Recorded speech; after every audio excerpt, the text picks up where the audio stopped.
ஓம் சரணாகத தீனார்த்த பரித்ராண பராயணே சர்வசியார்த்திகரே தேவி நாராயணி நமஸ்துதே. வணக்கம் நேயர்களே, இது மகாலட்சுமி ஜோதிடம் வழங்கும் காலச்சக்கரம். உங்கள் அன்பு ஜோதிடர் ஸ்ரீராம்ஜி பேசுகிறேன். அனைவரும் நலமுடன் இருக்கிறீர்களா? நன்றாகத்தான் இருப்பீர்கள், நன்றாக இருக்க வேண்டும். இன்றைய காணொளியில் நாம் காண இருப்பது இணையவழி குற்றங்கள். கவனம், இதுதான் தலைப்பு. அன்றாடும் நாளிதழ்களில் நம்ம பார்க்குற ஒரு செய்தி என்னென்னா, சைபர் கிரைம், ஹேக்கிங் பண்ணிட்டாங்க, ஃபோன் பண்ணி ஏமாற்றிட்டாங்க, அங்கேருந்து மெசேஜ் வந்தது, இங்கேருந்து மெசேஜ் வந்தது, பேங்க்லேருந்து என்னுடைய அனுமதி இல்லாமலே என்னுடைய பணம் திருடப்பட்டு விட்டது, மோசடி பேர் வழிகள்கிட்ட மாட்டிக்கிட்டோம் அப்படின்னு. இந்த ஏமாற்றுதல் என்பது காலங்காலமாக இருக்கக்கூடிய அமைப்பு தான். இதில் இன்றைக்கு இந்த நவீன யுகத்தில் இது தகவல் தொழில்நுட்ப உலகம்.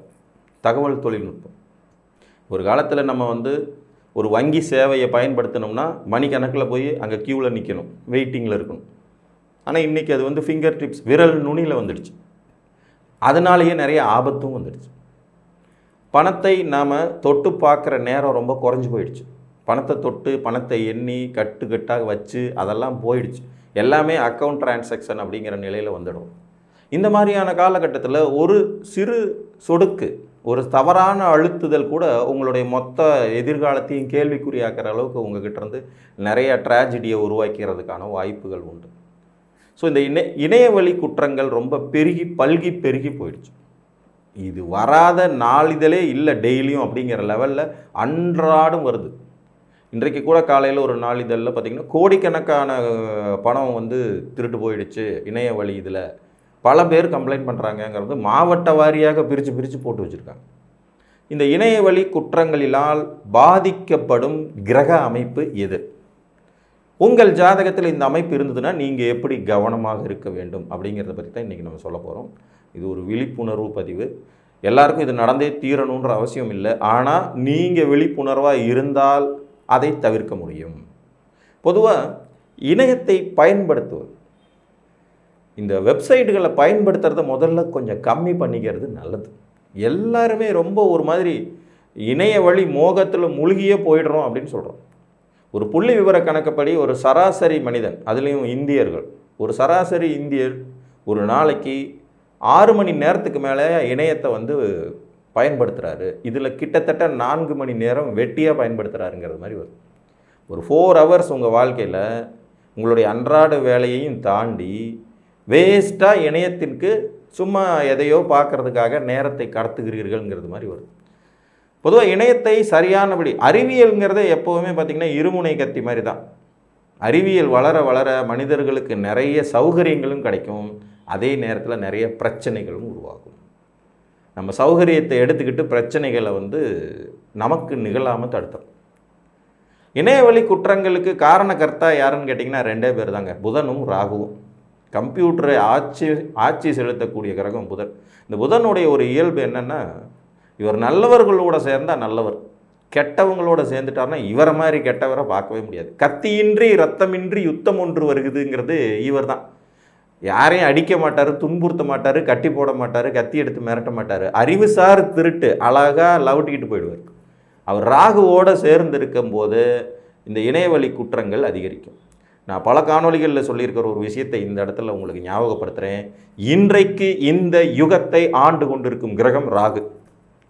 தசா வருடங்களின் கணக்கிலே பாருங்கள், சூரியனிடமிருந்து பெரு வெடிப்புகள் ஏற்பட்டன, பல கோள்கள் உருவானது, சந்திரனிடமிருந்து தாய்மை உணர்வோடு ஒவ்வொன்றும் வடிவமைக்கப்பட்டது, செவ்வாயின் காலம் நடந்து கொண்டிருந்த போது உலகம் முழுவதும் யுத்தம் நடந்தது, நாடு பிடிக்கும் ஆசையில் ஒருத்தர் அடிச்சுக்கிட்டாங்க, செத்தாங்க, மண்டியிட்டார்கள், நாட்டை பிடித்தார்கள் அல்லது பிரித்தார்கள், அப்படி எல்லாம் நடந்து முடிஞ்சுது. ஒரு 40-50 வருஷத்துக்கு முன்னாடி வரைக்கும் உலகம் எப்படி இருந்துச்சுன்னு நமக்கு நல்லா தெரியும். அதுக்கப்புறம் ராகுவினுடைய ஆதிக்கம் இந்த ராகுவினுடைய ஆதிக்கம் செயற்கை நுண்ணறிவு, மனிதனுடைய அறிவு வளர்ந்துக்கிட்டே போகிறது. இந்த அறிவாற்றலை தரக்கூடிய அதே ராகு தான் சீட்டிங், ஏமாற்றுதல், பித்தலாட்டம், பொய் சொல்லுதல், மற்றவர்களை நாசுக்காக ஏமாற்றி பணம் பறித்தல்ங்கிற அத்தனை வித்தைக்கும் காரகிரகம். இவரோடு கைகோர்த்து கொள்பவர் புதன். உங்கள் ஜாதகத்தில் புதனும் ராகுவும் மறைவு ஸ்தானங்களில் இருந்தாங்கன்னா, அதாவது 3, 6, 8, 12ங்கிற மாதிரியான மறைவு ஸ்தானங்கள் இவங்க 2 பேரும் இணைந்திருந்தால் புதனுக்கு மறைவு கிடையாதுங்கிறத நீங்கள் நல்லா புரிஞ்சுக்கணும்.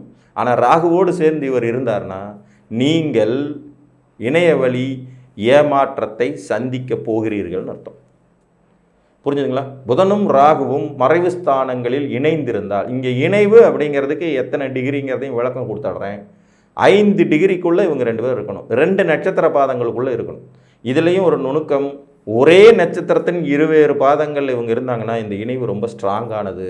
வேறு வேறு நட்சத்திரங்களின் இருவேறு பாதங்கள் இருந்தாங்கன்னா அந்த இணைவு கொஞ்சம் வீக்கானதுன்னு எடுத்துக்கலாம். ஒரு உதாரணம் எடுத்துக்குவோம்.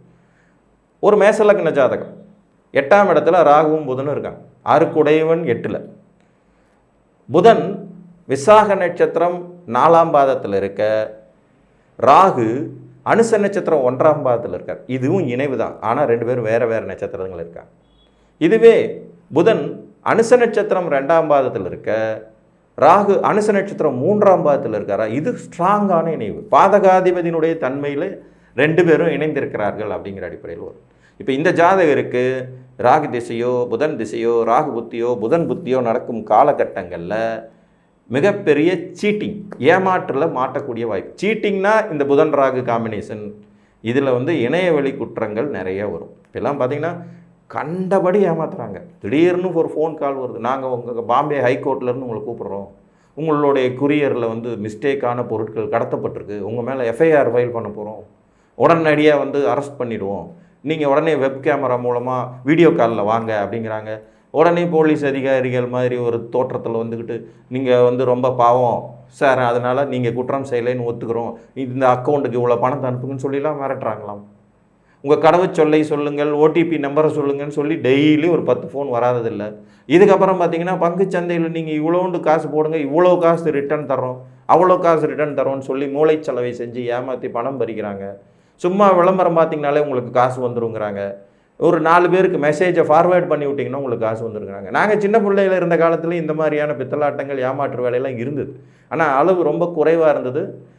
மனிதர்களின் பேராசையும் ரொம்ப குறைவாக தான் இருந்துச்சு. சாதாரணமான விஷயங்களில் ஏமாற்றுதல்கள் இருந்துச்சு. இன்றைக்கெல்லாம் பார்த்திங்கன்னா கண்ணை மூடி கண்ணை திறக்கிறதுக்குள்ளே ஏமாற்றுதல்ங்கிறது வந்தது. பொதுவாக எப்போவுமே உங்கள் ஜாதகத்தில் 3ஆம் அதிபதி உங்களுக்கு எதிரியான ஒரு ஸ்தானத்தில் போய் வலுவாக உட்கார்ந்தாருன்னா நீங்கள் தகவல் தொழில்நுட்பத்தை பயன்படுத்துறதை ரொம்ப குறைச்சிக்கணும். 3ஆம் இடம் தான் தகவல் தொழில்நுட்பம், தொடர்புகள் ஸ்தானம்னு அதை சொல்லுவாங்க. இந்த 3, 7, 11 இது 3 தான் தொடர்புகள் ஸ்தானம். இல்லை 7ஆம் இடம் 11ஆம் இடம் தரக்கூடிய தொடர்புகளை நம்ம தவிர்க்க முடியாது. ஏன்னா 7ஆம் இடங்கிறது வாழ்க்கை துணைங்கிற ஒரு தொடர்பு, அதன் மூலம் ஏற்படுறது, சமுதாயங்கிற ஒரு தொடர்பு, அதன் மூலம் ஏற்படுறதுன்னு வரும். 11ஆம் இடங்கிறது லாப மேன்மையை குறிக்கக்கூடிய இடம்னு வரும். பட் 3ஆம் இடம் தரக்கூடிய தொடர்புகள் நாமளே உருவாக்குறது. அதனால் 3ஆம் அதிபதி உங்களுக்கு ரொம்ப பலகீனமாகி ரொம்ப வீக்கான இடத்துல 6, 8, 12ன்னு போய் எங்கேயாவது ஒழிஞ்சிட்டு இருந்தாருன்னா நீங்கள் தொடர்புகளாலேயே பிரச்சனைகளை சந்திக்க போகிறீங்கன்னு அர்த்தம். ஸோ இந்த இணையவெளி குற்றங்களுக்கு காரணக்கர்த்தா புதன் ராகு தான். இவங்க 2 பேரும் உங்கள் ஜாதகத்தில் இணைஞ்சிருக்காங்கன்னாலே நீங்கள் கொஞ்சம் உஷாராக இருக்க வேண்டியது அவசியம். 2வது, அவங்க மறைவு ஸ்தானங்களில் இணைந்திருந்தார்கள் என்றால் மிகப்பெரிய இழப்புகளை தங்களுடைய தசாபுத்தி காலங்களில் கொடுத்துருவாங்கங்கிறது ரொம்ப முக்கியம். இவங்க மறைவு ஸ்தானங்களில் இணைந்திருந்தாலே நீங்கள் உங்கள் ஜாதக அடிப்படையில் மோஸ்ட்லி பார்த்திங்கன்னா இணைய வழி ஏமாற்றத்தை எதிர்நோக்கி காத்திருங்கள். அதில் ரொம்ப ரொம்ப விழிப்புணர்வுடன் கவனத்துடன் இருங்க. அன்வான்ட் தொடர்புகளை ஏற்படுத்திக்காதீங்க. இன்றைக்கெல்லாம் சோசியல் மீடியா தயவால் யார் வேணால் யார் கூட வேணாலும் சாட்டிங் பண்ணுறது, பேசுகிறது, போகிறது, வர்றதுன்னு ரொம்ப சர்வசாதாரணம் ஆயிடுச்சு. வீட்டுக்குள்ளே இருக்கிற ரத்த சம்மந்தப்பட்ட உறவுகளை பார்த்து சிரிக்கிறதுக்கு நேரம் இருக்க மாட்டேங்குது.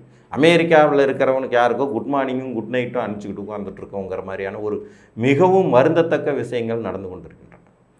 அறிவியல் சார்ந்த இந்த இணையம்ங்கிறது நம்ம வளர்ச்சிக்கு பல விதத்தில் உதவி பண்ணுது, அது நம்ம மறுக்கவே முடியாது.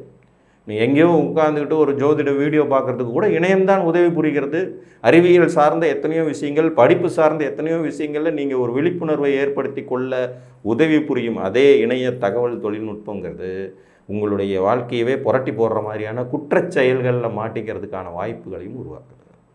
புதன் சுக்கிரன் ராகு இணைந்த என்னோட நண்பர் ஒருத்தருக்கு வீடியோ சாட்டிங்கில் ஒரு பெண் பேசுகிற மாதிரி பேசி அவரை ஏமாற்றி பிளாக்மெயில் பண்ணி ஃபோட்டோஸ் எல்லாம் அனுப்பிச்சு ஒரு மாதிரி ரொம்ப மன உளைச்சலுக்கு ஆளாகி பணத்தை இழந்து அதுக்கப்புறம் அதை போலீஸ் ஸ்டேஷன்லாம் போய் சரி பண்ணக்கூடிய ஒரு விதி ஏற்பட்டது. அதனால் உங்கள் ஜாதகத்தில் இந்த ராகுங்கிற சீட்டிங் கிரகம் புதன்கிற அறிவாளி கிரகத்தோடு தொடர்பு கொண்டுட்டு 6, 8, 12ங்கிற மாதிரியான ஸ்தானங்களில் உட்கார்ந்துட்டு இருக்காருன்னா நீங்கள் இணையத்தை பயன்படுத்துவதில் மிகவும் கவனத்துடன் செயலாற்ற வேண்டியது அவசியம். 1. 2வது, உங்களுடைய தனிப்பட்ட விவரங்களை எந்த காரணத்தை முன்னிட்டும் யார் கேட்டாலும் தராதீங்க. தரவே வேண்டாம், அது அவசியம் இல்லை. தராததுனால வர்ற பிரச்சனை ஒன்றுமா இருக்காது, தர்றதுனால வர்ற பிரச்சனை தான் பெருசாக இருக்கும். எப்போதும் நம்மை சுற்றி ஏமாற்று பேர்வழிகள் இருந்து கொண்டே தான் இருப்பாங்க. நீங்கள் எந்த அளவுக்கு விழிப்புணர்வாக இருக்கீங்கிறத பொறுத்து தான் நீங்கள் தப்பிச்சுக்க முடியும். பொதுவாக லக்னத்தில் புதன் இருக்கவங்க, லக்னத்தில் குரு இருக்கிறவங்க கொஞ்சம் ஏமாற மாட்டாங்க. மோஸ்ட்லி லக்னத்தில் குரு இருக்கிறவங்க பரிதாபத்தின் மூலம் ஏமாறுறது அது வேறு கணக்கு. அறிவுசார் கிரகங்களான இவங்க 2 பேரும் வலுத்து இருக்கிறவங்க மேக்சிமம் இந்த மாதிரியான ஒரு அழைப்புகள் காலெல்லாம் வந்ததுன்னா உடனே கட் பண்ணிவிடுவாங்க. எந்த தேவையில்லாத லிங்க்கு போக்குவரத்தும் செய்ய மாட்டாங்க. அதே புதன் பாருங்கள், ராகுவோடு சேரும்போது அப்படியே சீட்டிங் பேர் வழியாக மாறுறாங்க. ஒரே விஷயம்தான், ஆக்கவும் அழிக்கவும் செய்யும். இதை கிரகங்கள்கிட்டருந்து நீங்கள் ரொம்ப நல்லா புரிஞ்சுக்க முடியும். சனி பகவான் கடும் உழைப்பை வெளிப்படுத்தக்கூடிய கிரகம். அதே சனி பகவான் உலகமாக சோம்பேறிகளை உருவாக்குற கிரகமும் கூட. ஒன்றுக்கும் இன்னொன்றுக்கும் பாருங்கள் நேர் ஆப்போசிட்டான அமைப்பு. அது இருக்கும் இடம், சேரும் கிரகம், பார்க்கும் வீடு எல்லாத்தையும் பொறுத்து எல்லாமே மாறும். அதனால் இணையவழி குற்றங்கள் பெருகி இருக்கும் இந்த காலகட்டத்தில் நீங்கள் கொஞ்சம் விழிப்புணர்வோடு இருக்க வேண்டியது ரொம்ப ரொம்ப அவசியம். இன்றைக்கி இணையத்தை பயன்படுத்தாத மனிதர்களே இல்லை, எல்லாருமே யூஸ் பண்ணுறோம். ஆனால் அதே நேரத்தில் அதில் விழிப்புணர்வோடு இருக்க வேண்டியது ரொம்ப ரொம்ப அவசியம். எந்த ஒரு தேவையற்ற அழைப்புக்கும், தேவையற்ற மெசேஜுக்கும், தேவையற்ற லிங்குகள் மூலமாக நம்ம பணம் சம்பாரிச்சோங்கிறதுக்கும் மயங்கி விடாதீர்கள். நீங்கள் ஏமாற்றப்படுவீர்கள் அப்படிங்கிறத இந்த இடத்துல உங்களுக்கு தெரியப்படுத்துகிறேன். சதுரங்க வேட்டைங்கிற ஒரு படம் இருந்துச்சு பார்த்தீங்களா, அந்த கதை பூரா இப்போ இணையத்திலே ரொம்ப ஈஸியாக நடந்துகிட்டு இருக்கு. மற்றவர்களுக்கு நிகழ்ந்தது தனக்கு நிகழாதுன்னு நம்புறது தான் மனிதனுடைய மிகப்பெரிய பலகீனம். வேகமாக பைக் ஓட்டுற ஒருத்தன் ஆக்சிடெண்ட்டில் சிக்கிறான், அவன் சிக்கினான், பட் நான் சிக்க மாட்டேன், நான்லாம் வேறு மாதிரி அப்படிங்கிறது. பங்கு சந்தையிலே பார்த்திங்கன்னா அவ்வளவு விதமான பித்தலாட்டங்களையும் உள்ளே டெய்லியும் ஒரு 10 பேராவது கூப்பிட்டு நீங்கள் அதை கொடுத்தீங்கன்னா போதும், இதை கொடுத்தீங்கன்னா போதும், எத்தனையோ இது சொல்கிறாங்க. எங்கெங்கேயோ கால் நீங்கள் அந்த இதில் மாட்டிக்கிட்டீங்க, இந்த இதில் மாட்டிக்கிட்டீங்கன்னு பேசுகிறாங்க. டெய்லியும் ஒரு 10 காலாவது வரும். இதெல்லாம் அவாய்ட் பண்ண வேண்டியது ரொம்ப ரொம்ப அவசியம். விழிப்புணர்வுடன் இருங்கள் மக்களே. இணைய வழி குற்றங்கள் பெருகி வருகின்றது. புதன் ராகு தான் அதுக்கு காரக கிரகம். ராகு தான் இன்றைக்கி உலகத்தை ஆண்டுட்டுருக்காரு. ஸோ ராகு ஒரு மாதிரி சீட்டிங் பேர் வழி தான், இதில் மறுக்கவே முடியாது. உங்கள் ஜாதகத்தில் புதன் ராகு இருந்தாலும் சரி, 3ஆம் அதிபதி மிக பலகீனமாக உங்கள் ஜாதகத்தில் இருந்தாலும் சரி, தொடர்புகளை துண்டியுங்கள். தொடர்புகளாலேயே மிகப்பெரிய இழப்புகளை சந்திக்க வேண்டியது. ஏங்க மேட்ரிமோனியல் சைட்டில் இருந்தெல்லாம் ஏமாற்று பேர்வழிகள் வந்துடுறாங்க. உங்களுக்கு பொண்ணு இருக்குது, பொண்ணு பேசுது நேரடியாக, உடனே தான் குடும்ப சோகத்தை சொல்லி இந்த பணத்தை கொடுங்க, நாங்கள் கல்யாணத்துக்கு அப்புறம் உங்களுக்கு உண்மையாக இருப்பேன். ஒரே பெண்மணி 10 பேரை ஏமாற்றி கல்யாணம் பண்ணதெல்லாம் நான் டெய்லியும் பார்க்குறோமே. ஒரே ஆண் 10 பெண்களை ஏமாற்றி கல்யாணம் பண்ணுறதையும் பார்க்குறோம். அந்த அளவுக்கு நம்ம அறிவிலிகளாக இருக்கிறோமா? அதாவது படிப்பும் நாகரீகமும் நமக்கு அறிவை அதிகப்படுத்தியிருக்கான்னு கேட்டால் இல்லைன்னு சொல்ல முடியுங்கிற மாதிரியான நிலைமைக்கு தொடர்ந்து போய்கிட்டே இருக்கிறோமோங்கிறது மாதிரி ஒரு கவலை ஏற்படுகிறது. அதனால் எல்லா விஷயத்துலையுமே அளவோடு இருங்க, விழிப்புணர்வோடு இருங்க, எச்சரிக்கையோடு இருங்க. கிரகங்களின் அடிப்படையில் புதன் ராகு காம்பினேஷன் உங்கள் ஜாதகத்தில் இருந்துச்சுன்னா ரொம்ப ரொம்ப ரொம்ப கவனமாக இருங்க. அதே மாதிரி ராகு புதனோட நட்சத்திரங்களில் போய் உட்கார்ந்தாலும், புதன் ராகுவோட நட்சத்திரத்தில் உட்கார்ந்தாலுமே இந்த இணையவழி குற்றங்கள் ஏற்படும். 3ஆம் அதிபதி மிக பலகீனமாக இருந்தால் நிச்சயமாக உங்களுக்கு இணையவழி சிக்கல்கள் உருவாகும். ஒரு சிம்மலக்ன ஜாதகம் 3ஆம் அதிபதி சுக்கிரன், 2ஆம் இடத்துல நீச்சம், அவரோட ராகு, இவர் பெண்ணால் ஏமாற்றப்பட்டார். ஒரு விருச்சிக லக்ன ஜாதகம் 3ஆம் அதிபதி சனி, மேசத்தில் அவர் நீச்சம், கூட அவரோட ராகு, வேலைக்காரன் ஏமாற்றிட்டு. புரியுதா உங்களுக்கு? ஸோ 3ஆம் அதிபதி பலகீனமாக இருந்தாலும் மற்றவர்களால் ஏமாற்றப்படும் விதி உண்டாகும். தொடர்புகளை குறைத்துக் கொள்வது மிகவும் நன்று என்று கூறி மீண்டும் ஒரு காணொலியில் உங்களை சந்திக்கும் வரை உங்களிடமிருந்து அன்புடன் விடைபெற்றுக் கொள்வது உங்கள் அன்பு ஜோதிடர் ஸ்ரீராம்ஜி. நன்றி, வணக்கம்.